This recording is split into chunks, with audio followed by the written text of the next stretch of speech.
নমস্কার, জয় শ্রীকৃষ্ণ। বিশ্বাস করো, আজকের মতো এইভাবে যদি এগ কারি বানাও তো বারবার বানাতে ইচ্ছে করবে। তো আমি ডিম সেদ্ধ করে নিয়েছিলাম, পেঁয়াজ টমেটো আলু কেটে নিয়েছিলাম, আদা রসুনের পেস্ট করে নিয়েছিলাম, আর কড়াইতে পেঁয়াজ টমেটো লঙ্কা নুন হলুদ দিয়ে ভেজে তুলে নিয়েছিলাম। ওই একই কড়াইতে আমি সেদ্ধ করা ডিমটাও ভেজে নিয়েছিলাম। তোমরা আগে থেকে হলুদ আর লঙ্কার গুঁড়ো মিশিয়ে নিয়ে, নয়তো এভাবে পুড়ে যাবে। আর সেই ভেজে রাখা পেঁয়াজ টমেটো লঙ্কাগুলো আমি মিক্সচারে দিয়ে একটা স্মুথ পেস্ট করে নিয়েছিলাম।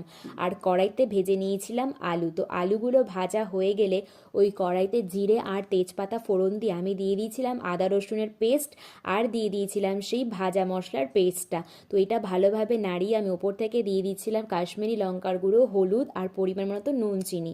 এটা একটু ফুটতেই আমি আলুগুলো আর ডিমগুলো দিয়ে দিয়েছিলাম। তো ভালোভাবে ফোটার পরে আমি ওপর থেকে দিয়ে দিয়েছিলাম গরম মশলার কসুরি মেথি।